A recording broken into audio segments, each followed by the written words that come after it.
ಆತ್ಮೀಯ ಸ್ನೇಹಿತರೆ, ತಾವೆಲ್ಲರೂ ಹೇಗಿದ್ದೀರಿ?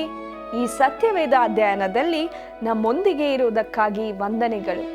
ದೇವರ ವಾಕ್ಯವು ನಮ್ಮ ಆತ್ಮೀಯ ಕಣ್ಣುಗಳನ್ನು ತೆರೆಯುತ್ತದೆ. ಇಂದು ನಾವು ಆದಿಕಾಂಡ ಪುಸ್ತಕದ 6ನೇ ಅಧ್ಯಾಯದ 4ನೇ ವಚನದಿಂದ 13ನೇ ವಚನದವರೆಗಿನ ಧ್ಯಾನದಲ್ಲಿ ಭೂಮಿಯ ಮೇಲಿದ್ದ ದೈತ್ಯರು, ವಿಕಾಸವಾದ ಜಲಪ್ರಳಯದ ನ್ಯಾಯ ತೀರ್ಪಿನಿಂದ ದೇವರ ಬಿಡುಗಡೆ ಎಂಬ ವಿಷಯಗಳನ್ನು ತಿಳಿದುಕೊಳ್ಳೋಣ. ಆತ್ಮದಲ್ಲಿ ಬಲ ಹೊಂದೋಣ. ನಮ್ಮ ಅಧ್ಯಯನವನ್ನು ಪ್ರಾರಂಭಿಸೋಣ.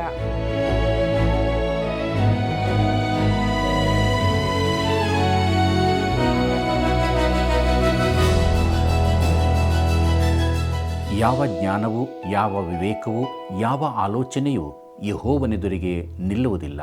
ಜ್ಞಾನೋಕ್ತಿಗಳು 21ನೇ ಅಧ್ಯಾಯ 30ನೇ ವಚನ.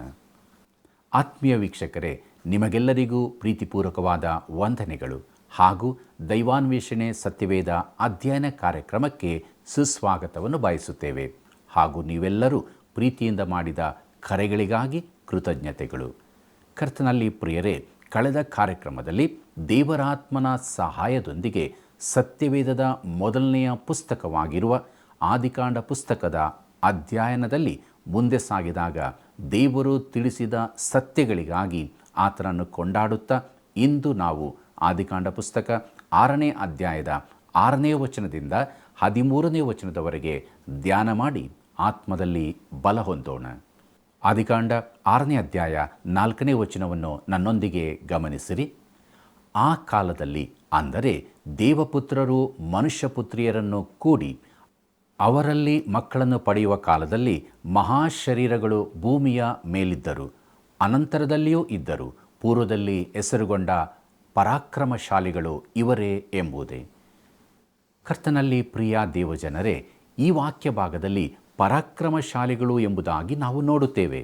ಅಂದರೆ ಅಂದಿನ ದಿನಗಳಲ್ಲಿ ದೈತ್ಯರು ಈ ಭೂಮಿಯ ಮೇಲಿದ್ದರು, ಆದರೆ ಅವರು ದೇವಪುತ್ರರ ಮತ್ತು ಮನುಷ್ಯಪುತ್ರಿಯರ ಸಂತಾನವಾಗಿದ್ದರು ಎಂಬುದಾಗಿ ಹೇಳಲ್ಪಟ್ಟಿರುವುದಿಲ್ಲ. ಮಹಾಶರೀರಗಳು ಭೂಮಿಯ ಮೇಲಿದ್ದರು, ಅನಂತರದಲ್ಲಿಯೂ ಇದ್ದರು. ಪೂರ್ವದಲ್ಲಿ ಹೆಸರುಗೊಂಡ ಪರಾಕ್ರಮಶಾಲಿಗಳು ಇವರೇ ಎಂಬುದಾಗಿ ವಾಕ್ಯದಲ್ಲಿ ನೋಡುತ್ತೇವೆ. ಪ್ರಿಯರೇ, ಇವರು ರಾಕ್ಷಸ ಆಕೃತಿಗಳು ಆಗಿರಲಿಲ್ಲ, ಇವರು ಮನುಷ್ಯರೇ ಆಗಿದ್ದರು. ವಾಕ್ಯ ಭಾಗದಲ್ಲಿ ನೋಡುವ ಹಾಗೆ ಈ ಸಂಗತಿಯು ಜರುಗುವಾಗ, ಅಂದರೆ ಆ ಕಾಲದಲ್ಲಿ ದೇವಪುತ್ರರು ಮನುಷ್ಯಪುತ್ರಿಯರನ್ನು ಕೂಡಿ ಅವರಲ್ಲಿ ಮಕ್ಕಳನ್ನು ಪಡೆಯುವ ಕಾಲದಲ್ಲಿ ಎಂಬುದು ಸಂಭವಿಸುವುದಕ್ಕಿಂತ ಮುಂಚೆಯೇ ಈ ದೈತ್ಯರು ಭೂಮಿಯ ಮೇಲಿದ್ದರು ಎಂಬುದನ್ನು ದಾಖಲು ಬಹು ಸ್ಪಷ್ಟಪಡಿಸುತ್ತದೆ. ಮತ್ತು ಆ ಸಂತಾನದವರು ಎದ್ದು ಕಾಣುವ ವ್ಯಕ್ತಿತ್ವಗಳಾಗಿದ್ದರು ಎಂಬುದು ಅದರ ಸರಳವಾದ ಅರ್ಥವಾಗಿರುತ್ತದೆ. ಕರ್ತನಲ್ಲಿ ಪ್ರಿಯರೇ, ಮಾನವೀಯತೆಯು ಪ್ರಚಂಡವಾದ ಸಾಮರ್ಥ್ಯವನ್ನು ಹೊಂದಿರುತ್ತದೆ. ಮನುಷ್ಯನು ಅದ್ಭುತವಾಗಿಯೂ ವಿಚಿತ್ರವಾಗಿಯೂ ಮಾಡಲ್ಪಟ್ಟಿರುವನು ಎಂಬ ಈ ಶ್ರೇಷ್ಠ ಸತ್ಯತೆಯ ದೃಷ್ಟಿಯನ್ನು ನಾವು ಕಳೆದುಕೊಂಡಿರುತ್ತೇವೆ. ಮನುಷ್ಯನು ಯಾವುದೊಂದು ಕಸದಿಂದಲೋ ಅಥವಾ ಕಡಲ ಕಳೆಯಿಂದಲೋ ಬಂದಿರುತ್ತಾನೆ ಎಂಬ ವಿಚಾರವು ಪರಿಪೂರ್ಣವಾಗಿ ಅಸಂಬದ್ಧವಾಗಿರುತ್ತದೆ. ನೋಡಿರಿ, ವಿಕಸನವು ನಿರಾಕರಿಸಲ್ಪಡುತ್ತದೆ ಎಂಬುದು ಕೆಲವು ವಿಜ್ಞಾನಿಗಳ ನಂಬಿಕೆಯಾಗಿರುತ್ತದೆ. ಮತ್ತು ಆ ಸಮಯದಲ್ಲಿ ಕೆಲವರು ಹಾಸ್ಯಾಸ್ಪದವಾಗಿ ಕಂಡುಬರಲಿದ್ದಾರೆ. ಪ್ರಿಯ ದೇವಜನರೇ, ವಿಕಸನವು ಜಗತ್ತಿನಲ್ಲಿ ಏನೂ ಆಗಿರುವುದಿಲ್ಲ, ಆದರೆ ವಿಜ್ಞಾನಕ್ಕೆ ಸಂಬಂಧಿಸಿರುವಂತೆ ಅದು ಒಂದು ತತ್ವವಾಗಿರುತ್ತದಷ್ಟೇ. ಅದರ ಕುರಿತು ನಿರ್ಣಾಯಕವಾದದ್ದು ಯಾವುದೂ ಇರುವುದಿಲ್ಲ. ಅದು ಬೇರೆ ಬೇರೆ ತತ್ವಶಾಸ್ತ್ರಗಳಂತೆ ಮತ್ತೊಂದು ತತ್ವಶಾಸ್ತ್ರವಾಗಿರುತ್ತದೆ. ಅದನ್ನು ಸ್ವೀಕರಿಸಬಹುದು ಅಥವಾ ನಿರಾಕರಿಸಬಹುದು. ಆದರೆ ಅದನ್ನು ನಿರಾಕರಿಸಿಕೊಂಡಾಗ ಅದು ಕೆಲವು ವಿಚಿತ್ರವಾದ ಹುಚ್ಚಾದ ಪರಿಹಾರಗಳ ಕಡೆಗೆ ನಡೆಸುವಂಥದ್ದಾಗಿರುತ್ತದೆ. ಹಾಗಾದರೆ ಪ್ರಿಯರೇ, ಈ 4ನೇ ವಚನದಲ್ಲಿ ಏನಿರುತ್ತದೆ? ನಾವು ನೋಡುತ್ತಿರುವ ಹಾಗೆ ಆದಿಕಾಂಡವು ವಂಶಾವಳಿಗಳ ಪುಸ್ತಕವಾಗಿರುತ್ತದೆ. ಅದು ಕುಟುಂಬಗಳ ಪುಸ್ತಕವಾಗಿರುತ್ತದೆ. ಈಗ ದೇವಪುತ್ರರು ಎಂಬುದಾಗಿ ಹೇಳುವಾಗ ಅವರು ಆದಾಮನಿಂದ ಸೇತನವರೆಗೂ ಬಂದಿರುವ ದೈವಿಕ ಸಂತಾನವಾಗಿರುತ್ತಾರೆ. ಮತ್ತು ಮನುಷ್ಯ ಪುತ್ರಿಯರು ಎಂಬುದಾಗಿ ಹೇಳುವಾಗ ಅವರು ಕಾಯಿನನ ಸಂತಾನಕ್ಕೆ ಸೇರಿದವರಾಗಿರುತ್ತಾರೆ. ಹಾಗಾದರೆ ನಾವು ಇಲ್ಲಿ ನೋಡುತ್ತಿರುವುದೇನೆಂದರೆ, ಎರಡು ಬೇರೆ ಬೇರೆ ಸಂತಾನದವರು ಪರಸ್ಪರ ಕೂಡಿ ಅಂತರ್ವಿವಾಹ ಮಾಡಿಕೊಂಡರು ಮತ್ತು ಅಂತಿಮವಾಗಿ ಹೆಚ್ಚು ಕಡಿಮೆ ಇಡೀ ಸಂತಾನವೇ ಭ್ರಷ್ಟವಾಯಿತು. ಈ ಚಿತ್ರಣವನ್ನೇ ಇಲ್ಲಿ ಕೊಡಲ್ಪಟ್ಟಿರುತ್ತದೆ. ಪ್ರಿಯರೇ, ಮುಂದುವರೆದು ನಾವು ಜಲಪ್ರಳಯಕ್ಕೂ ಮುಂಚೆ ಈ ಭೂಮಿಯ ಸ್ಥಿತಿಗತಿ ಹೇಗಿತ್ತು ಎಂಬುದನ್ನು ತಿಳಿದುಕೊಳ್ಳೋಣ. ಜಲಪ್ರಳಯದ ನ್ಯಾಯ ತೀರ್ಪನ್ನು ದೇವರು ಈ ಭೂಮಿಯ ಮೇಲೆ ತರುವುದಕ್ಕೆ ಕಾರಣವೇನಾಗಿತ್ತು? ಆದಿಕಾಂಡ ಪುಸ್ತಕ 6ನೇ ಅಧ್ಯಾಯ 5ನೇ ವಚನವನ್ನು ಗಮನಿಸಿರಿ. ಅಲ್ಲಿ ಹೀಗೆ ನೋಡುತ್ತೇವೆ, ಮನುಷ್ಯರ ಕೆಟ್ಟತನವು ಭೂಮಿಯ ಮೇಲೆ ಹೆಚ್ಚಾಗಿರುವುದನ್ನು, ಅವರು ಹೃದಯದಲ್ಲಿ ಯೋಚಿಸುವುದೆಲ್ಲವೂ ಯಾವಾಗಲೂ ಬರೀ ಕೆಟ್ಟದಾಗಿರುವುದನ್ನು ಎಂಬುದೇ. ಪ್ರಿಯರೇ, ಈ ವಾಕ್ಯ ಭಾಗದಲ್ಲಿ ನಾವು ನೋಡುವಂಥ ಪ್ರಾಮುಖ್ಯ ಶಬ್ದಗಳು ಯಾವುವೆಂದರೆ ಕೆಟ್ಟತನವು ಹೆಚ್ಚಾಗಿರುವುದನ್ನು, ಯಾವಾಗಲೂ ಬರೀ ಕೆಟ್ಟದಾಗಿರುವುದನ್ನೇ ಎಂಬುವುಗಳೇ. ಈ ಪದಗಳೇ ಭೂಮಿಯ ಮೇಲಿನ ಮಾನವ ಕುಟುಂಬದ ಸ್ಥಿತಿಯನ್ನು ಪ್ರಕಟಿಸುವಂಥವುಗಳಾಗಿರುತ್ತವೆ. ಮುಂದಕ್ಕೆ ನೋಡಿರಿ, ಆದಿಕಾಂಡ ಪುಸ್ತಕ 6ನೇ ಅಧ್ಯಾಯ 6ನೇ ವಚನವನ್ನು. ಯೆಹೋವನು ನೋಡಿ ತಾನು ಭೂಮಿಯ ಮೇಲೆ ಮನುಷ್ಯರನ್ನು ಉಂಟು ಮಾಡಿದ್ದಕ್ಕೆ ಪಶ್ಚಾತ್ತಾಪಪಟ್ಟು ತನ್ನ ಹೃದಯದಲ್ಲಿ ನೊಂದುಕೊಂಡನು ಎಂಬುದೇ. ಪ್ರಿಯ ದೇವಜನರೇ, ಈ ವಾಕ್ಯ ಭಾಗದಲ್ಲಿ ನಾವು ಯೆಹೋವನು ಪಶ್ಚಾತ್ತಾಪಪಟ್ಟು ಹೃದಯದಲ್ಲಿ ನೊಂದುಕೊಂಡನು ಎಂಬುದಾಗಿ ನೋಡುತ್ತೇವೆ. ಯಾವುದು ಹೃದಯದಲ್ಲಿ ನೊಂದುಕೊಳ್ಳುವಂತೆ ಮಾಡಿತು? ಪ್ರಿಯರೇ, ಮನುಷ್ಯನ ಭ್ರಷ್ಟತನವು, ಕೆಟ್ಟತನವು ಯೆಹೋವನನ್ನು ನೊಂದುಕೊಳ್ಳುವಂತೆ ಮಾಡಿತು. ಈಗ ದೇವರು ತನ್ನ ಮನಸ್ಸನ್ನು ಮಾರ್ಪಡಿಸಿಕೊಂಡು ಈ ಭೂಮಿಯಿಂದ ಮನುಷ್ಯರನ್ನು ತೆಗೆಯಬೇಕೆಂದು ಉದ್ದೇಶಿಸಿರುವಂತೆ ಕಂಡುಬರುತ್ತದೆ. ಬಹುಶಃ ಭೂಮಿಯ ಮೇಲಿನ ಮುಂಚಿನ ಸೃಷ್ಟಿಯೊಂದಿಗೆ ಇದನ್ನೇ ಮಾಡಿದನು ಎಂಬುದಾಗಿ ಅನಿಸುತ್ತದೆ. ನೋಡಿರಿ ಪ್ರಿಯರೇ, ಮನುಷ್ಯನ ಕೆಟ್ಟತನವು, ಮನುಷ್ಯನ ಪಾಪವು ದೇವರನ್ನು ನೊಂದುಕೊಳ್ಳುವಂತೆ ಮಾಡಿತು. ಆದರೆ ದೇವರಿಗೆ ಕೃತಜ್ಞತೆಗಳನ್ನು ಸಲ್ಲಿಸಬೇಕು. ಯಾಕೆಂದರೆ ಆತನು ಮನುಷ್ಯನನ್ನು ನಾಶ ಮಾಡಲಿಲ್ಲ. ಮುಂದುವರೆದು ನೋಡೋಣ, ಆದಿಕಾಂಡ ಪುಸ್ತಕ 6ನೇ ಅಧ್ಯಾಯ 7ನೇ ವಚನವನ್ನು. ಮತ್ತು ಯೆಹೋವನು, ನಾನು ಸೃಷ್ಟಿಸಿದ ಮನುಷ್ಯ ಜಾತಿಯನ್ನು ಭೂಮಿಯ ಮೇಲಿನಿಂದ ಅಳಿಸಿಬಿಡುವೆನು. ಅದನ್ನು ಉಂಟು ಮಾಡಿದ್ದಕ್ಕೆ ನನ್ನಲ್ಲಿ ಪಶ್ಚಾತ್ತಾಪ ಹುಟ್ಟಿತು. ಮನುಷ್ಯರೊಂದಿಗೆ ಸಕಲ ಮೃಗ, ಕ್ರಿಮಿ, ಪಕ್ಷಿಗಳನ್ನು ಅಳಿಸಿಬಿಡುವೆನು ಅಂದುಕೊಂಡನು ಎಂಬುದೇ. ಪ್ರಿಯ ದೇವಜನರೇ, ಈ ವಾಕ್ಯ ಭಾಗದಲ್ಲಿ ನೀರಿನಲ್ಲಿ ಇರುವ ಮೀನುಗಳ ಕುರಿತು ಪ್ರಸ್ತಾಪಿಸಿರುವುದಿಲ್ಲ. ಯಾಕೆಂದರೆ ಅವು ಈಗಾಗಲೇ ನೀರಿನಲ್ಲಿರುತ್ತವೆ ಮತ್ತು ಆತನು ಇನ್ನೂ ಸ್ವಲ್ಪ ಹೆಚ್ಚು ನೀರನ್ನು ಕಳುಹಿಸಲಿರುವನು. ಮುಂದಕ್ಕೆ ನಾವು ಜಲಪ್ರಳಯದ ನ್ಯಾಯ ತೀರ್ಪಿನಿಂದ ದೇವರ ಬಿಡುಗಡೆ ಎಂಬ ವಿಚಾರವನ್ನು ನೋಡೋಣ. ಆದಿಕಾಂಡ ಪುಸ್ತಕ 6ನೇ ಅಧ್ಯಾಯ 8ನೇ ವಚನವನ್ನು ಗಮನಿಸಿರಿ. ಆದರೆ ನೋಹನಿಗೆ ಯೆಹೋವನ ದಯವು ದೊರಕಿತು ಎಂಬುದೇ. ಕರ್ತನಲ್ಲಿ ಪ್ರಿಯ ದೇವಜನರೇ, ಯಾಕೆ ನೋಹನು ಯೆಹೋವನ ದಯೆಯನ್ನು ಹೊಂದಿದನು?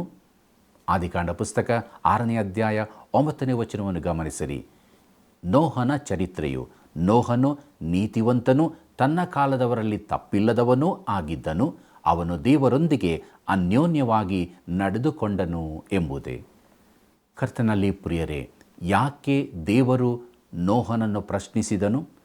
ನೋಹನು ದೇವರೊಂದಿಗೆ ನಡೆದದ್ದರಿಂದ ಹಾಗೆ ಮಾಡಿದನೋ? ಹೌದು. ಆದರೆ ಅದರೊಂದಿಗೆ ನಾವು ಹೀಗೂ ಹೇಳಲ್ಪಟ್ಟಿರುತ್ತೇವೆ. ಅದನ್ನು ಇಬ್ರಿಯರಿಗೆ ಬರೆದ ಪತ್ರಿಕೆ 11ನೇ ಅಧ್ಯಾಯ 7ನೇ ವಚನದಲ್ಲಿ ನೋಡುತ್ತೇವೆ.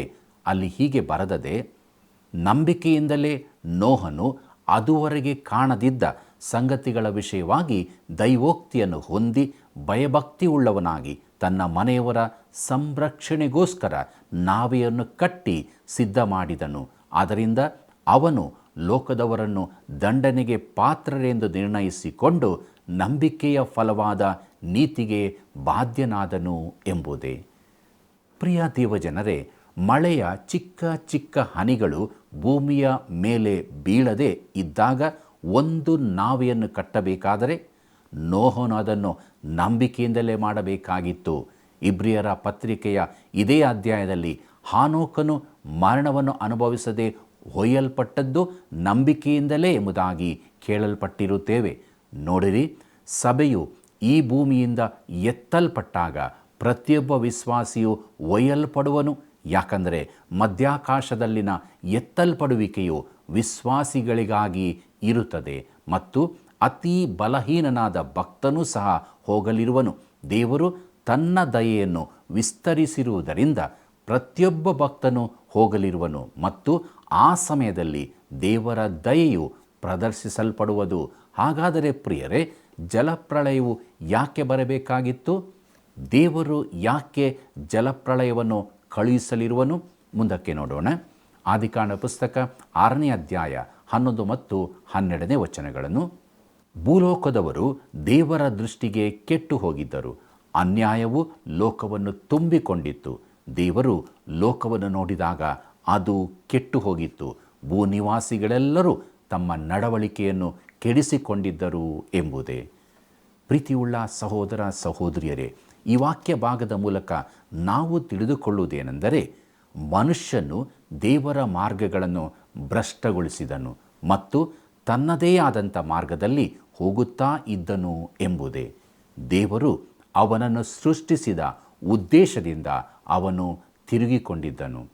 ಆದಿಕಾಂಡ ಪುಸ್ತಕ 6ನೇ ಅಧ್ಯಾಯ 13ನೇ ವಚನವನ್ನು ನನ್ನೊಂದಿಗೆ ಗಮನಿಸಿರಿ. ಆಗ ದೇವರು ನೋಹನಿಗೆ, ಎಲ್ಲ ದೇಹಿಗಳಿಗೂ ಅಂತ್ಯವನ್ನು ತೀರ್ಮಾನಿಸಿದ್ದೇನೆ, ಭೂಲೋಕವು ಅವರ ಅನ್ಯಾಯದಿಂದ ತುಂಬಿಯದೆ, ನಾನು ಅವರನ್ನು ಭೂಮಿಯ ಮೇಲಿರುವುದೆಲ್ಲವನ್ನು ಅಳಿಸಿಬಿಡುತ್ತೇನೆ ಎಂಬುದೇ. ಪ್ರಿಯ ದೇವಜನರೇ, ದೇವರು ಈಗ ಜಲಪ್ರಳಯವನ್ನು ಕಳುಹಿಸಲಿದ್ದಾನೆ ಮತ್ತು ಅದನ್ನು ಯಾಕೆ ಕಳುಹಿಸಲಿದ್ದಾನೆ ಎಂಬುದರ ಕುರಿತು ಹಲವಾರು ಕಾರಣಗಳನ್ನು ನಿಮ್ಮ ಮುಂದಿಡಲು ನಾನು ಬಯಸುತ್ತೇನೆ. ಮಾನವನು ವಿಮೋಚನಾ ವಾಗ್ದಾನವನ್ನು ಹೊಂದಿದ್ದನು ಮತ್ತು ಈ ಲೋಕಕ್ಕೆ ಒಬ್ಬ ರಕ್ಷಕ ಬರಲಿದ್ದಾನೆ ಎಂಬುದಾಗಿ ಹೇಳಿದ್ದನು. ಈ ಸಂಗತಿಯನ್ನೇ ಮನುಷ್ಯನು ಎದುರು ನೋಡುತ್ತಾ ಇರಬೇಕಾಗಿತ್ತು. ಅದನ್ನು ಬಿಟ್ಟು ಅವನು ದೇವರಿಂದಲೇ ತಿರುಗಿಕೊಂಡನು. ಪ್ರಿಯರೇ, ದೇವರು ಆದಾಮ ಮತ್ತು ಹವ್ವರಿಗೆ ಒಂದು ಯಜ್ಞವನ್ನು ಒದಗಿಸಿದ್ದನು ಮತ್ತು ಅದು ಕಾಯಿನ ಹೇಬೇಲರೊಂದಿಗೆ ದೇವರು ಹಾಕಿದ ಶ್ರೇಷ್ಠವಾದ ಹಾಗೂ ನಿತ್ಯವಾದ ತತ್ವವಾಗಿತ್ತು. ಕಾಯಿನ ಮತ್ತು ಹೇಬೇಲ ಎಂಬ ಈ ಇಬ್ಬರು ಹುಡುಗರು ಎರಡು ಶ್ರೇಷ್ಠ ವ್ಯವಸ್ಥೆಗಳ ಜನರ ಎರಡು ವರ್ಗಗಳ ಪ್ರತಿನಿಧಿಗಳಾಗಿ ನಿಂತಿರುವರು. ಆ ಎರಡು ವರ್ಗಗಳು ಯಾವುವೆಂದರೆ, ಕಳೆದು ಹೋದವರು, ರಕ್ಷಿಸಲ್ಪಟ್ಟವರು, ಸ್ವನೀತಿ ಉಳ್ಳವರು ಹಾಗೂ ಆತ್ಮದಲ್ಲಿ ಮುರಿಯಲ್ಪಟ್ಟವರು, ಔಪಚಾರಿಕ ದೃಢೀಕರಿಸುವವರು ಹಾಗೂ ಯಥಾರ್ಥ ವಿಶ್ವಾಸಿಗಳು. ಅಂದು ಆ ಸಮಯದಲ್ಲಿ ಈ ಸಂಗತಿಗಳು ಮಾನವ ಕುಲದಲ್ಲಿ ಇತ್ತು. ಪ್ರಿಯರೇ, ನಂತರ ನಾವು ನೋಡುವುದೇನೆಂದರೆ, ಆ ಮೂಲ ಪಿತೃಗಳು ಅಷ್ಟೂ ದೀರ್ಘಕಾಲ ಜೀವಿಸುತ್ತಿದ್ದರು. ಎಷ್ಟರವರೆಗೆ ಎಂಬುದಾಗಿ ಹೇಳುವುದಾದರೆ, ಆದಾಮನು ಮತ್ತು ಮೆತುಶೇಲಹನು ಸೃಷ್ಟಿಯ ಕಾರ್ಯದಿಂದ ಜಲಪ್ರಳಯದವರೆಗಿನ ಅಂತರವನ್ನು ಸೇತುವೆಕರಿಸಿದ್ದರು. ಅವರು ನಿಶ್ಚಯವಾಗಿಯೂ ಇಡೀ ಮನುಕುಲಕ್ಕೆ ಪ್ರಕಟಣೆಯನ್ನು ನೀಡಬಹುದಾಗಿತ್ತು ಮತ್ತು ಖಂಡಿತವಾಗಿಯೂ ನೀಡಿರುತ್ತಾರೆ. ಯೂದನ ಪತ್ರಿಕೆಯ 14 ಮತ್ತು 15ನೇ ವಚನಗಳಲ್ಲಿ ಹಾನೋಕನು ಬೋಧಿಸಿದ್ದನು ಮತ್ತು ಆ ಕಾಲದಲ್ಲಿ ಅವನು ಪ್ರವಾದನೆಯನ್ನು ಕೂಡ ಹೇಳಿದ್ದನು ಎಂಬುದಾಗಿ ಕೇಳಲ್ಪಟ್ಟಿರುತ್ತೇವೆ. ಯೂದನು 14 ಮತ್ತು 16 ವಚನಗಳನ್ನು ನೋಡ್ರಿ. ಇಂಥವರ ವಿಷಯದಲ್ಲೇ ಆದಾಮನಿಗೆ 7ನೇ ತಲೆಯವನಾದ ಹಾನೋಕನು, ಇಗೋ, ಕರ್ತನು ಲಕ್ಷಾಂತರ ಪರಿಶುದ್ಧ ದೂತರನ್ನು ಕೂಡಿಕೊಂಡು ಎಲ್ಲರಿಗೆ ನ್ಯಾಯ ತೀರಿಸುವುದಕ್ಕೂ ಭಕ್ತಿಹೀನರೆಲ್ಲರೂ ಮಾಡಿದ ಭಕ್ತಿಯಿಲ್ಲದ ಎಲ್ಲ ಕೃತ್ಯಗಳ ವಿಷಯವಾಗಿ ಮತ್ತು ಭಕ್ತಿಯಿಲ್ಲದ ಪಾಪಿಷ್ಠರು ತನ್ನ ಮೇಲೆ ಹೇಳಿದ ಎಲ್ಲ ಕಠಿಣವಾದ ಮಾತುಗಳ ವಿಷಯವಾಗಿಯೂ ಅವರನ್ನು ಖಂಡಿಸುವುದಕ್ಕೆ ಬಂದನು ಎಂಬುದಾಗಿ ಪ್ರವಾದಿಸಿದನು. ಇವರು ಗುಣುಗುಟ್ಟುವವರು, ತಮ್ಮ ಗತಿಯನ್ನು ನಿಂದಿಸುವವರು, ತಮ್ಮ ದುರಾಶೆಗಳನ್ನು ಅನುಸರಿಸಿ ನಡೆಯುವವರೂ ಆಗಿದ್ದಾರೆ. ಇವರ ಬಾಯಿಯಿಂದ ದೊಡ್ಡ ದೊಡ್ಡ ಮಾತುಗಳು ಬರುತ್ತವೆ. ಇವರು ಸ್ವಪ್ರಯೋಜನಕ್ಕಾಗಿ ಮುಖಸ್ತುತಿ ಮಾಡುತ್ತಾರೆ. ಪ್ರಿಯರೇ, ನೀವಾದರೂ ನಮ್ಮ ಕರ್ತನಾದ ಯೇಸು ಕ್ರಿಸ್ತನ ಅಪೋಸ್ತಲರು ಮೊದಲು ಹೇಳಿದ ಮಾತುಗಳನ್ನು ಜ್ಞಾಪಕ ಮಾಡಿಕೊಳ್ಳಿರಿ ಎಂಬುದಾಗಿ. ಹೌದು ಪ್ರಿಯರೇ, ದೇವರು ತನ್ನ ಪ್ರವಾದಿಗಳ ಮೂಲಕವಾಗಿ ಆ ದಿನಗಳ ವಿಷಯವಾಗಿ ತಿಳಿಸಿದ್ದಾನೆ. ಅಷ್ಟು ಮಾತ್ರವಲ್ಲದೆ ಬಹು ಸ್ಪಷ್ಟವಾಗಿ ನಮ್ಮ ಸಂಗಡ ತನ್ನ ವಾಕ್ಯದಲ್ಲಿ ಮಾತನಾಡುತ್ತಾ ಬಂದಿದ್ದಾನೆ. ನಾವು ದೇವರ ವಾಕ್ಯಕ್ಕೆ ಕಿವಿಗೊಟ್ಟು ಆತನ ಮಾತುಗಳನ್ನು ಕೈಕೊಂಡು ನಡೆಯುವವರು ಆಗಬೇಕು. ನೋಹನು ಸಹ ತಾನು ನಾವೆಯನ್ನು ಕಟ್ಟುತ್ತಿರುವಂಥ ಸಮಯದಲ್ಲಿ ಸುವಾರ್ತೆಯನ್ನು ಸಾರಿದನು ಎಂಬುದಾಗಿ ಕೇಳಲ್ಪಟ್ಟಿರುತ್ತೇವೆ. ಹಾನೋಕನು ಕಾಣದೇ ಹೋದಾಗ ಆ ಸಂಗತಿಯು ದೇವರು ಮನುಷ್ಯರ ವ್ಯವಹಾರಗಳಲ್ಲಿ ಮಧ್ಯ ಪ್ರವೇಶಿಸಿರುತ್ತಾನೆ ಎಂಬುದಕ್ಕೆ ಜನರನ್ನು ಎಚ್ಚರಿಸಬೇಕಾಗಿತ್ತು. ಅವರು ಮೆತೂಶೇಲನೆಂಬ ಈ ಮನುಷ್ಯನ ಕುರಿತು ತಿಳಿದಿದ್ದರು ಮತ್ತು ಅವನ ಹೆಸರಿನ ಅರ್ಥವನ್ನು ಸಹ ತಿಳಿದಿದ್ದರು ಮತ್ತು ಅವನು ಸತ್ತಾಗ ಜಲಪ್ರಳಯವು ಬರಲಿದೆ ಎಂಬುದನ್ನು ಅವರು ತಿಳಿದುಕೊಳ್ಳಬೇಕಾಗಿತ್ತು. ಕಡೆಯದಾಗಿ ಅಲ್ಲಿ ಪವಿತ್ರಾತ್ಮನ ಸೇವೆಯೂ ಸಹ ಇತ್ತು. ನನ್ನ ಆತ್ಮವು ಮನುಷ್ಯರಲ್ಲಿ ಶಾಶ್ವತವಾಗಿರುವುದಿಲ್ಲ ಎಂಬುದಾಗಿ ದೇವರು ತಾನೇ ಹೇಳಿದನು. ಪ್ರಿಯರೇ, ದೇವರ ಆತ್ಮನು ಮನುಷ್ಯನೊಂದಿಗೆ ಚಲಿಸುತ್ತಾ ಇತ್ತು. ಆದರೆ ಮನುಷ್ಯನು ದೇವರನ್ನು ಸಂಪೂರ್ಣವಾಗಿ ನಿರಾಕರಿಸಿದಾಗ ಭೂಮಿಯ ಮೇಲೆ ನ್ಯಾಯ ತೀರ್ಪಿನಂತೆ ಜಲಪ್ರಳಯವು ಬಂದಿತು. ಪ್ರಿಯರೇ, ಈ ದಿವಸಗಳಲ್ಲಿ ಕೂಡ ಅಂಥ ಸ್ಥಿತಿಯನ್ನು ನಾವು ನೋಡುತ್ತಾ ಇದ್ದೇವೆ. ದೇವರ ಆತ್ಮನಿಗೆ ಕಿವಿಗೊಡದೆ ಹೋದರೆ ನಮ್ಮ ಜೀವಿತ ಕೂಡ ಅದು ನಾಶವಾಗಿ ಹೋಗುತ್ತದೆ. ಹಾಗಾಗುವುದು ಬೇಡ. ದೇವರ ಬಳಿಗೆ ನಾವು ಬರೋಣ. ಪ್ರಿಯ ದೇವಜನರೇ, ಇಡೀ ಮಾನವ ಕುಟುಂಬವು ದೇವರಿಂದ ತಿರುಗಿಕೊಂಡಿತು.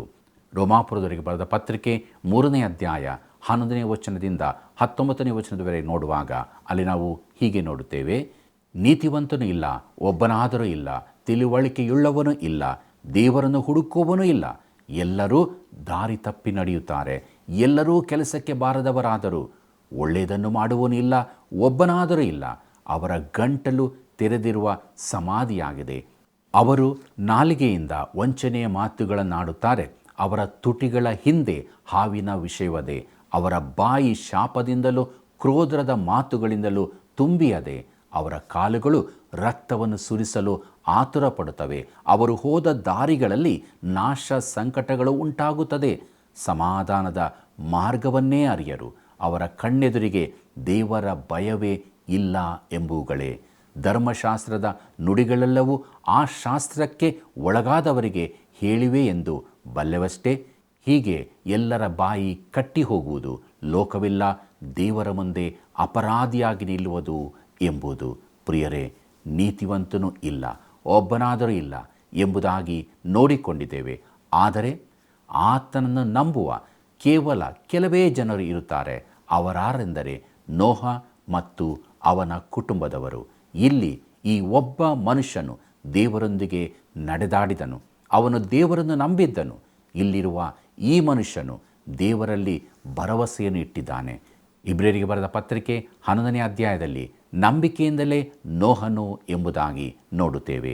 ಇಲ್ಲಿ ಈ ಮನುಷ್ಯನು ಒಣ ಪ್ರದೇಶದಲ್ಲಿ ನಾವೆಯನ್ನು ಕಟ್ಟುವ ಕೆಲಸಕ್ಕೆ ಕೈ ಹಾಕುವುದರ ಮೂಲಕ ಅಪಾಯಕ್ಕೆ ಒಳಪಡಿಸಿಕೊಳ್ಳಲು ಒಪ್ಪಿಕೊಳ್ಳುತ್ತಾ ಇದ್ದಾನೆ. ಅವನು 120 ವರ್ಷಗಳು ಅದಕ್ಕಾಗಿಯೇ ಇದ್ದನು ಎಂಬುದಾಗಿ ನನಗೆ ಅನಿಸುತ್ತದೆ. ಆದರೆ ನೋಹನು ದೇವರನ್ನು ನಂಬಿದನು.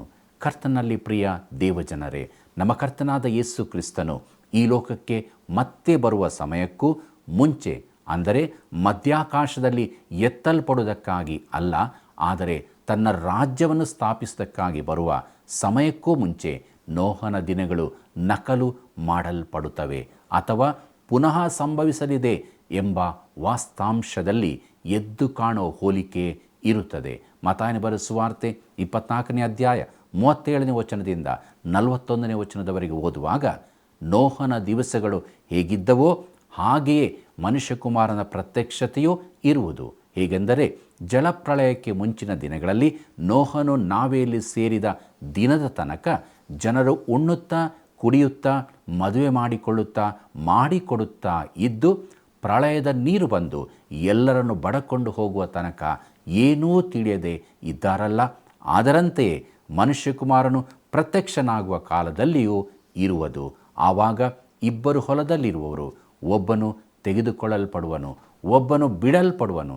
ಇಬ್ಬರು ಹೆಂಗಸರು ಬೀಸುವ ಕನಿನಲ್ಲಿ ಮುಂದೆ ಕೂತು ಬೀಸುತ್ತಿರುವ, ಒಬ್ಬಳು ತೆಗೆದುಕೊಳ್ಳಲ್ಪಡುವಳು, ಒಬ್ಬಳು ಬಿಡಲ್ಪಡುವಳು ಎಂಬುದಾಗಿ ನೋಡುತ್ತೇವೆ.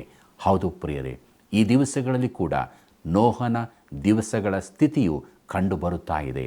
ಜನರೆಲ್ಲರೂ ತಮ್ಮದೇ ಆದ ರೀತಿಯಲ್ಲಿ ಜೀವಿತವನ್ನು ನಡೆಸುತ್ತಿರುವುದನ್ನು ನಾವು ಬಲ್ಲೆವು. ತಮ್ಮ ಚಿತ್ತವೇ ನೆರವೇರಲ್ಪಡಬೇಕೆಂದು ಬಯಸುತ್ತಾರೆ. ದೇವರ ಚಿತ್ತವನ್ನು ತಿಳಿಯದೆ, ದೇವರ ವಾಕ್ಯದ ಗೂಢಾರ್ಥವನ್ನು ಅರಿಯದೆ, ದೇವರು ಮಾಡಲಿರುವ ಕಾರ್ಯದ ಬಗ್ಗೆ ಅರಿತುಕೊಳ್ಳದೆ ಲೋಕದಲ್ಲಿ ಲೋಕದವರಾಗಿ ಜೀವಿಸುವುದನ್ನು ನಾವು ಬಲ್ಲೆವು. ಇದು ದೇವರ ಮಾತು ನೆರವೇರುವುದನ್ನು ಸೂಚಿಸುತ್ತದೆ. ಅದರ ಜೊತೆಯಾಗಿ ಹೋಗುವ ಕೆಲವು ಗಮನಾರ್ಹವಾದ ಸಂಗತಿಗಳು ಈಗಾಗಲೇ ಜರಗಿರುತ್ತವೆ. ಉದಾಹರಣೆಗಾಗಿ ಈ 6ನೇ ಅಧ್ಯಾಯದ 1ನೇ ವಚನದಲ್ಲಿ ಭೂಮಿಯ ಮೇಲೆ ಜನರು ಹೆಚ್ಚುತ್ತಾ ಅವರಿಗೆ ಹೆಣ್ಣು ಮಕ್ಕಳು ಹುಟ್ಟಲು ಎಂಬುದಾಗಿ ನೋಡುವಾಗ, ಲೋಕಾದ್ಯಂತ ಜನಸಂಖ್ಯೆಯಲ್ಲಿ ಪ್ರಚಂಡವಾದ ಹೆಚ್ಚುವಿಕೆಯನ್ನು ನೋಡುತ್ತಾ ಇದ್ದೇವೆ. ಪ್ರಿಯರೇ, ಇಂದು ಜನಸಂಖ್ಯೆಯಲ್ಲಿ ಪ್ರಚಂಡವಾದ ಸ್ಫೋಟವಿರುತ್ತದೆ ಮತ್ತು ಭೂಮಿಯ ಮೇಲೆ ಜನರು ಹೆಚ್ಚುತ್ತಾ ಹೋಗುತ್ತಿದ್ದಾರೆ. ಪ್ರಿಯ ದೇವಜನರೇ, ಮಹಾಸಂಕಟ ಕಾಲದ ಸಮಯದಲ್ಲಿಯೂ ಪವಿತ್ರಾತ್ಮನು ಕೆಟ್ಟತನವನ್ನು ಎಂದಿಗೂ ನಿಗ್ರಹಿಸುವುದಿಲ್ಲ ಎಂಬ ನಿಜಾಂಶವು ಕೂಡ ಇರುತ್ತದೆ.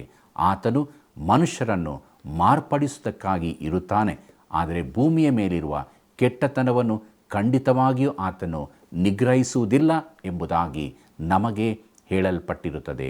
ಮನುಷ್ಯರಿಗೆ ದೇವರು ನೀಡುವ ವಿಚಾರಗಳು ನಿರಾಕರಿಸಲ್ಪಡುತ್ತವೆ ಮತ್ತು ತಿರಸ್ಕರಿಸಲ್ಪಡುತ್ತವೆ. ಖಚಿತವಾಗಿಯೂ ಈ ದಿನವೂ ಅದನ್ನು ನೋಡುತ್ತಾ ಇದ್ದೇವೆ. ಅಂತಿಮವಾಗಿ ಆ ದಿನ ಲೋಕವು ಮಧ್ಯಾಕಾಶದಲ್ಲಿ ಎತ್ತಲ್ಪಡುವಿಕೆಯ ಶ್ರೇಷ್ಠವಾದ ಸಮಸ್ಯೆಯಿಂದ ಎದುರುಗೊಳ್ಳಲ್ಪಟ್ಟಿರುತ್ತದೆ. ಥೆಸಲೋನಿಕದವರಿಗೆ ಬರೆದ 1ನೇ ಪತ್ರಿಕೆ 4ನೇ ಅಧ್ಯಾಯ 15ನೇ ವಚನದಿಂದ 17ನೇ ವಚನದವರೆಗೆ ನಾವು ನೋಡುವಾಗ, ನಾವು ಕರ್ತನ ಮಾತಿನ ಆಧಾರದಿಂದ ನಿಮಗೆ ಹೇಳುವುದೇನೆಂದರೆ, ಕರ್ತನು ಪ್ರತ್ಯಕ್ಷನಾಗುವವರೆಗೂ ಜೀವದಿಂದುಳಿದಿರುವ ನಾವು ನಿದ್ರೆ ಹೋದವರಿಗಿಂತ ಮುಂದಾಗುವುದೇ ಇಲ್ಲ. ಕರ್ತನು ತಾನೇ ಆಜ್ಞಾಘೋಷದೊಡನೆಯೂ ಪ್ರಧಾನ ದೂತನ ಶಬ್ದದೊಡನೆಯೂ ದೇವರ ತುತ್ತೂರಿ ಧ್ವನಿಯೊಡನೆಯೂ ಆಕಾಶದಿಂದ ಇಳಿದು ಬರುವನು. ಆಗ ಕ್ರಿಸ್ತನಲ್ಲಿರುವವರು ಸತ್ತವರು ಮೊದಲು ಎದ್ದು ಬರುವರು. ಆಮೇಲೆ ಜೀವದಿಂದುಳಿದಿರುವ ನಾವು ಅಂತರಿಕ್ಷದಲ್ಲಿ ಕರ್ತನನ್ನು ಎದುರುಗೊಳ್ಳುವುದಕ್ಕಾಗಿ ಅವರ ಸಂಗಡಲೇ ಮೇಘವಾಹನರಾಗಿ ಪಕ್ಕನೆ ಒಯ್ಯಲ್ಪಡುವೆವು ಎಂಬುದಾಗಿ. ಪ್ರಿಯರೇ, ಕರ್ತನು ನ್ಯಾಯಾಧೀಶನಾಗಿ ಬರಲಿಕ್ಕಿರುವಾಗ ಆತನನ್ನು ಎದುರು ನೋಡುವಂಥ ಜೀವಿತ ನಮ್ಮದಾಗಬೇಕು. ಅದಕ್ಕಾಗಿ ನಮ್ಮನ್ನೇ ನಾವು ಆತನಿಗೆ ಸಮರ್ಪಿಸಿಕೊಂಡು ಪರಲೋಕ ಭಾವದವರಾಗಿ ಆತನ ಕೃಪೆಯನ್ನು ಆತುಕೊಳ್ಳುತ್ತಾ ಮನಸ್ಸನ್ನು ದೃಢ ಮಾಡಿಕೊಳ್ಳುವುದು ಉತ್ತಮ. ಈ ಲೋಕವನ್ನು ನಿಗೂಢವಾಗಿ ಬಿಟ್ಟು ಹೋಗಿರುವ ಜನರ ದೊಡ್ಡ ಸಂಖ್ಯೆಯೇ ಅಂದು ಇರುತ್ತದೆ. ನೋಹನ ದಿನಗಳಲ್ಲಿ ನ್ಯಾಯ ತೀರ್ಪುಗಳು ಇದ್ದಾಗ್ಯೂ ಜನರು ಅವುಗಳಿಗೆ ಕಿವಿಗೊಡಲಿಲ್ಲ. ನಾವಾದರೂ ಅನುದಿನವೂ ದೇವರ ಮಾತಿಗೆ ವಿಧೇಯರಾಗಿ ಆತನ ಬರೋಣವನ್ನು ಎದುರು ನೋಡುತ್ತಾ ಸದಾ ಸಿದ್ಧರಾಗಿ ಜೀವಿಸೋಣ. ಪ್ರಾರ್ಥನೆ ಮಾಡೋಣ. ಕೃಪಾಳು ದೇವರೇ, ನಿನ್ನ ವಾಕ್ಯದ ಮೂಲಕವಾಗಿ ನೀನು ನಮಗೆ ಬಹು ಸತ್ಯವನ್ನು ತಿಳಿಸಿದ್ದಿ. ಅದಕ್ಕಾಗಿ ನಿನ್ನನ್ನು ಕೊಂಡಾಡುತ್ತೇವೆ. ನಿನ್ನ ಜೀವವುಳ್ಳ ವಾಕ್ಯಗಳನ್ನು ನಮ್ಮದಾಗಿ ಮಾಡಿಕೊಂಡು ನೀನು ನಮಗೆ ಕೊಟ್ಟಂಥ ಈ ಜೀವಿತದಲ್ಲಿ ನಿನ್ನಿಂದ ರಕ್ಷಣೆಯನ್ನು ಸಂಪಾದಿಸಿಕೊಂಡವರಾಗಿ ನಿನ್ನ ಬರೋಣವನ್ನೇ ಎದುರು ನೋಡುತ್ತಾ ಸದಾ ಸಿದ್ಧರಾಗಿರುವುದಕ್ಕೆ ನಮಗೆ ಸಹಾಯ ಮಾಡು. ಲೋಕದೆಲ್ಲ ವಿಚಾರಗಳಿಂದ ನಮ್ಮನ್ನು ತಪ್ಪಿಸಿ ಕಾಪಾಡಿ ನಡೆಸು. ನಮ್ಮೆಲ್ಲ ವೀಕ್ಷಕ ಬಾಂಧವರು ತಮ್ಮ ತಮ್ಮ ಸ್ಥಳಗಳಲ್ಲಿ ಇದ್ದುಕೊಂಡು ನಿನ್ನ ವಾಕ್ಯವನ್ನು ಧ್ಯಾನಿಸುತ್ತಾ ಪ್ರಾರ್ಥಿಸುವಾಗ ಅವರ ಭಿನ್ನಹಗಳನ್ನು ಆಲಿಸು, ಸದುತ್ತರವನ್ನು ಅನುಗ್ರಹಿಸಿಕೊಡು, ತೃಪ್ತಿಯ ಜೀವಿತಕ್ಕೆ ನಡೆಸು. ಯೇಸುವಿನ ನಾಮದಲ್ಲಿ ಬೇಡಿದ್ದೇವೆ ತಂದೆ, ಆಮೆನ್.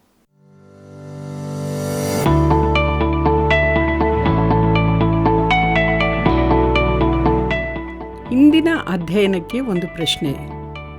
ಯಾಕೆ ನೋಹನಿಗೆ ಯೆಹೋವನ ದಯವು ದೊರಕಿತು? ಯಾಕೆ ನೋಹನಿಗೆ ಯೆಹೋವನ ದಯವು ದೊರಕಿತು? ಉತ್ತರ: ಅವನು ದೇವರಲ್ಲಿ ಭಯಭಕ್ತಿಯಿಂದ ಇದ್ದನು, ದೇವರನ್ನು ಪ್ರೀತಿಸುತ್ತಿದ್ದನು, ತನ್ನ ಕಾಲದವರಲ್ಲಿ ತಪ್ಪಿಲ್ಲದವನಾಗಿದ್ದನು. ಸರಿಯಾದ ಉತ್ತರವನ್ನು ಆಯ್ಕೆ ಮಾಡಿ ಈಗ ಹೇಳುವ ವಾಟ್ಸಪ್ ಸಂಖ್ಯೆಗೆ ಕಳುಹಿಸಿರಿ. 7618737772. ಪ್ರಿಯರೇ, ಭೂಮಿಯ ಮೇಲಿದ್ದ ದೈತ್ಯ ಸಂತಾನದವರು ಎದ್ದು ಕಾಣುವ ವ್ಯಕ್ತಿತ್ವಗಳಾಗಿದ್ದರು. ವಿಕಾಸನವು ಒಂದು ತತ್ವವಾಗಿದೆ. ಮನುಷ್ಯನು ದೇವರ ಮಾರ್ಗಗಳನ್ನು ಭ್ರಷ್ಟಗೊಳಿಸಿ ತನ್ನದೇ ಆದ ಮಾರ್ಗದಲ್ಲಿ ನಡೆಯುತ್ತಾ ಇರುತ್ತಾನೆ. ನೋಹನ ಕಾಲದಲ್ಲಿನ ಜನರು ಸುವಾರ್ತೆಯನ್ನು ತಿರಸ್ಕರಿಸಿದರು.